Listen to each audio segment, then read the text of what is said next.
Friends, Radhe Radhe. आज से हम अपना टारगेट मतलब स्टार्ट करने जा रहे हैं कि आज हम क्या क्या कवर करेंगे, क्या क्या पढ़ाई करेंगे। अभी छोटे बेस में ही मैं तैयारी कर रही हूँ क्योंकि मैंने कम से कम 1 महीने से मेरी पढ़ाई बिल्कुल बंद चल रही थी। रीज़न आप लोग को पता हुआ है कि मम्मी की डेथ हो गई थी, जिस कारण पढ़ाई मेरी बिल्कुल ही बंद थी। लेकिन आप चैनल पे नए हो तो चैनल को सब्सक्राइब कर लीजिएगा, बेल आइकन ज़रूर हिट कर लीजिएगा ताकि आप लोग को ऐसे ही पढ़ाई के वीडियो मिलते रहें। तो चलिए अब हम अपनी पढ़ाई स्टार्ट कर देते हैं। और जो बैच मैंने लिया है वो बैच से भी पढ़ूंगी और कुछ यूट्यूब चैनल है तो मैं यूट्यूब चैनल से भी पढ़ूंगी। तो चलिए अब हम अपनी पढ़ाई स्टार्ट करते हैं। हमने जो बैच लिया है एग्ज़ामपुर का, वो हम चेक कर रहे थे। जो 99 रुपीज़ का था पिछले महीने ही 12 तारीख के पहले ही 99 का था, अब नहीं पता है कि कितने का है। तो आप लोग जाके उनके ऐप में चेक कर सकते हैं, अगर आपको लेना हो तो वहाँ से जाके आप देख सकते हैं। सबसे पहले मैंने ये चेक किया कि टाइम टेबल क्या है, क्योंकि काफ़ी टाइम से मेरी पढ़ाई बंद है तो समझ में ही नहीं आ रहा था क्या पढ़ें कैसे पढ़ें। फिर ये भी भूल गया था कि टाइम टेबल क्या है, और मैंने कहीं पे टाइम टेबल लिखा था वो भी बुक्स नहीं मिल रही थी क्योंकि रूम इतना ज़्यादा अस्त व्यस्त हो गया था। फिर पूरा सेट किया, पढ़ाई का माहौल बनाया और ख़ुद को मोटिवेट किया।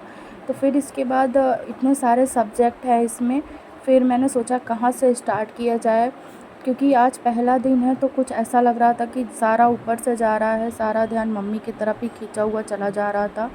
फिर इसके बाद मैंने अपनी पढ़ाई करना स्टार्ट तो कर दिया था, जो भी सर पढ़ा रहे थे उसी को मैं पढ़ती हुई चली जा रही थी। और काफ़ी अच्छा सर पढ़ा रहे थे, जितना भी पढ़ा रहे थे उसका पूरा रिवीज़न वो क्लास में ही करा रहे थे, बात के लिए बिल्कुल भी नहीं छोड़ रहे थे। और विवेक सर की ही मैं क्लास ले रही थी। इतना अच्छा पढ़ा रहे थे कि मतलब दोबारा कॉपी उठाने की ज़रूरत नहीं है। वीडियो अगर आप बंद करके भी रख देंगे लेने के बाद क्लास, तब भी आपके दिमाग में सारे क्वेश्चन भरे रहेंगे और बार बार मतलब रिवीज़न करने की भी नीड नहीं है, क्योंकि वो अपनी क्लास में ही सब कुछ याद करवा देते हैं। और ये जो मैं देख रही थी, ये मैं अपना सिलेबस देख रही थी, क्योंकि मैं अपना सिलेबस अपने पास ही रखती हूँ पढ़ते समय। और सामने की तरफ मेरा भतीजा बैठा हुआ था, जो कि वो देख रहा था कि वीडियो चल रही है, तो वो भी उसी में मस्ती कर रहा था। खैर उसको इग्नोर करिएगा, आप अपनी पढ़ाई पे ध्यान दीजिएगा। मैं अपना सिलेबस देख रही थी और कि कितना क्या टारगेट बनाया जाए कि जिस हिसाब से पढ़ाई स्टार्ट कर दिया जाए, क्योंकि नोटिफिकेशन आए हुए आधा मंथ तो हो ही चुका है, लेकिन पढ़ाई का मैंने एक भी बूंद पढ़ाई नहीं की है। ऐसा लग रहा था काफ़ी पीछे हो गई हूँ पढ़ाई से, लेकिन नहीं, अभी काफ़ी टाइम है। शायद सितंबर तक में एग्ज़ाम हो, तब तक में जून जुलाई अगस्त हमारे पास 3 महीने हैं। अगर सितंबर के मिडल में होता है, फर्स्ट में होता है, तब भी हमारे पास 3 महीने हैं। और मुझे अपने आप को इतना ज़्यादा मोटिवेट करना है कि मुझे कोई भी चीज़ वो अगर लाइफ में होती है तो मुझे छू कर भी वो ना निकले। खुद को इतना मजबूत और इतना काबिल बनाना है कि अब मुझे बिल्कुल भी परवाह ना हो किसी चीज़ की, क्योंकि जो चीज़ मुझे खोने का डर था वो चीज़ तो मैं लाइफ में खो ही चुकी हूँ। अब मेरे पास कुछ नहीं बचा है खोने के लिए। हाँ, लेकिन मेरे पास पाने के लिए बहुत कुछ बचा हुआ है।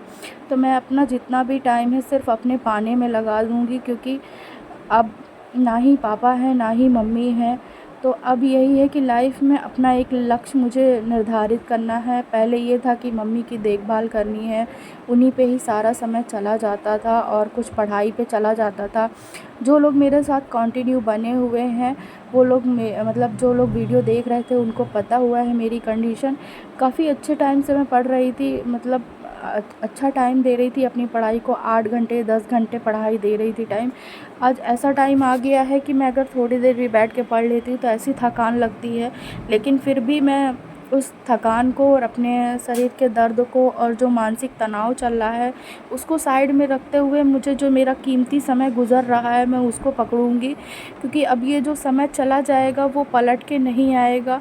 हाँ, मम्मी चली गई हैं, लेकिन अगर मैंने अब ऐसे ही हार मान लिया तो वो जहाँ भी होंगी तो देखकर दुखी होंगी कि मेरी बेटी सब कुछ छोड़ दी है। तो वही है कि सब कुछ देखते हुए, सब कुछ समझते हुए अपनी लाइफ को फिर से स्टार्ट करना होगा, उसी मोड़ पे लाना होगा जिस मोड़ से शुरू से स्टार्ट किया था। और बस मैं यही कहना चाहूँगी कि आप लोग भी खुद की लाइफ से खुद ही मोटिवेट हुआ करिए, क्योंकि हमको किसी दूसरे के वीडियो से कोई मोटिवेशन नहीं मिलता। हमारी लाइफ ही ऐसी चलती है, मिडिल क्लास फैमिली ऐसी होती है कि हमको डेली कुछ ना कुछ ऐसा मोटिवेशन मिल ही जाता है कि हमको किसी और मोटिवेशन की नीड ही नहीं पड़ती है। तो चलिए हम अपनी स्टडी पे आते हैं। तो मैं ये वीडियो ले रही थी सर का, जो काफ़ी बेहतरीन पढ़ा रहे थे। अगर आप लोग को नोट्स वगैरह चाहिए हो तो आप लोग कमेंट बॉक्स पे ज़रूर से ज़रूर बताइएगा। और इसके बाद मैं जब क्लास ले चुकी थी तो इसके बाद मैं मैम का क्लास ले रही थी, और ये रीज़निंग की फ़र्स्ट क्लास है इनकी। अगर आप लोग को रीज़निंग वगैरह की या हिंदी की किसी भी सब्जेक्ट की नोट्स चाहिए हो तो कमेंट बॉक्स पे ज़रूर बताइएगा। और मैंने तो बैच ले रखा है, और मैं लेकिन अदर यूट्यूब चैनल से भी पढ़ती हूँ, ताकि प्रैक्टिस सेट भी साथ में देती चलूँ। अगर आप लोग को उनकी मतलब लिंक चाहिए हो कि मैं कहाँ कहाँ से अदर से पढ़ती हूँ तो कमेंट बॉक्स पे ज़रूर बताइएगा, ताकि आप लोग के साथ में ऐसे ही मैं साझा कर पाऊँ। और काफ़ी अच्छा मैम पढ़ा रही थी, काफ़ी बेहतर लगा मुझे, और ऐसा लग ही नहीं रहा था कि आज पहली बार मैं मतलब पढ़ने बैठी हूँ मैम से। रीज़निंग वैसे मेरी ठीक-ठाक है, लेकिन फिर भी अगर आप छोड़ देते हैं तो वो सब्जेक्ट वीक होने लगता है। तो काफ़ी अच्छा मैम ने पढ़ाया, और 1 घंटे की ही क्लास थी। फिर इसके बाद मुझे प्रैक्टिस सेट लगाना था, तो मैंने अपनी रीज़निंग की बुक उठाई और रीज़निंग लगाना स्टार्ट किया मैंने इस क्लास के बाद में। लेकिन अगर आप चैनल पे नए हो तो चैनल को सब्सक्राइब कर लीजिएगा। आपके भी कोई कमेंट वगैरह हो, कोई भी क्वेश्चन हो तो आप मुझसे कमेंट बॉक्स में पूछ सकते हैं, ताकि आप लोग के भी डाउट्स क्लियर होते रहें और मेरे भी डाउट्स क्लियर होते रहें। आप लोग के एक क्वेश्चन में बहुत सारे क्वेश्चन छिपे होते हैं, तो उस क्वेश्चन से बहुत लोग के भी क्वेश्चन के जो डाउट होते हैं वो हट जाते हैं। सिलेबस आप लोग ने लिख लिया होगा, अगर आपने सिलेबस नहीं लिखा है तो आप लोग जा कर के लिख लीजिएगा। आज मैंने इतनी पढ़ाई की है, ये है स्टैटिक जीके, स्टेट जीके मतलब, और भारत के पड़ोसी देश, भारत और विश्व के टॉप देश, घटते हुए क्रम में, क्षेत्रफल, अंतर्राष्ट्रीय, और ये है इतना मैंने आज स्टैटिक जीके में पढ़ा है, स्टेट जीके में। और फिर मैंने रीजनिंग में आज क्या पढ़ा है, तो रीजनिंग में मैंने भी स्टार्ट ही किया है। तो ये सबसे मतलब पहला पॉइंट है नंबर सिस्टम के रूल्स लिखे हुए हैं कि कैसे क्या है, और एग्जाम्पल अब मैं हल करूँगी अपनी बुक से। अगर आपको भी मेरी रीजनिंग की बुक की लिंक चाहिए हो तो कमेंट बॉक्स पे ज़रूर बताइएगा। चैनल में नए हो तो चैनल को सब्सक्राइब कर लीजिएगा, बेल आइकन ज़रूर हिट कर लीजिएगा, ताकि आप लोग को ऐसे ही नोटिफिकेशन मिलते रहें।